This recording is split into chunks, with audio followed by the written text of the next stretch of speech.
বর্ধমানে সাইবার প্রতারণার নিশানায় এবার রাজ্যের সংখ্যালঘু বিষয়ক ও মাদ্রাসা শিক্ষামন্ত্রী তথা রানীবাঁধের বিধায়ক ক্ষুদিরাম টুডু। তার হোয়াটসঅ্যাপ অ্যাকাউন্টে হ্যাক করে পরিচিত ব্যক্তি, জনপ্রতিনিধি ও রাজনৈতিক সহকর্মীদের কাছে ভুয়ো পরিচয়ে টাকা চাওয়ার অভিযোগ উঠেছে। ঘটনাকে কেন্দ্র করে চাঞ্চল্য ছড়িয়েছে রাজনৈতিক মহল থেকে সাধারণ মানুষের মধ্যে। মন্ত্রী নিজেই সমাজ মাধ্যমে এক ভিডিও বার্তা প্রকাশ করে সকলকে সতর্ক করেছে। তিনি জানান, তার পরিচয় ব্যবহার করে হিন্দি, বাংলা ও ইংরেজিতে বিভিন্ন ব্যক্তির কাছে জরুরি প্রয়োজনে টাকা বলে চাওয়া হচ্ছে। পাঠানো হয় কিউআর কোড ও স্ক্যানার। মন্ত্রী জানান, কারোর কাছে ৪৫,০০০, কারোর কাছে ৫৫,০০০, আবার কারোর কাছে ১,০০,০০০-রও বেশি টাকা দাবি করা হয়েছে। অভিযোগ, বাঁকুড়ার বিষ্ণুপুরের সাংসদ সৌমিত্র খানের কাছেও ১,১০,০০০ টাকা দাবি করা হয়। শুধু রাজনৈতিক মহল নয়, সাধারণ পরিচিতদের কাছে এইভাবে প্রতারণার চেষ্টা চালানো হয়।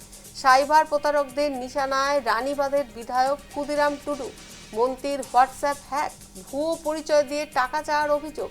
পূর্ব বর্ধমানে প্রতারণার ফাঁদে পরিচিতরা। ঘটনার তদন্ত শুরু করেছে পুলিশ।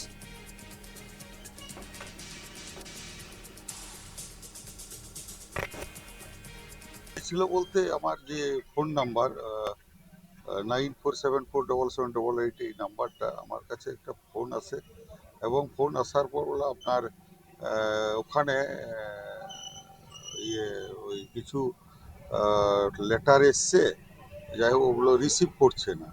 তো সেইগুলো রিসিভ করার জন্য আমি তখন ফোন করি এবং ফোন করার পর তারপরে আধ ঘন্টার মধ্যেই কিছু একটা ঘটেছে। এই ধরনের কিছু ঘটার পর পরবর্তীকালে দেখছি বিভিন্ন জায়গায় মেসেজ যাচ্ছে, বিভিন্ন বন্ধু বান্ধবরা তারা আমাকে ফোন করছে যে হোয়াটসঅ্যাপ হ্যাক হয়ে গেছে, এবং হ্যাক হয়ে যাওয়ার ফলে বিভিন্ন আমাদের এখন পর্যন্ত আমার কাছে দুজনের তারা স্ক্রিনশট পাঠিয়েছে, ৪৫,০০০ করে দুজনের গেছে। তো তার মধ্যে আমার সবাইকে আবার সতর্ক, আমি নিজেও ভিডিও করে আমি সেরেছি এবং হোয়াটসঅ্যাপে কল করে সবাইকে জানানো হয়েছে।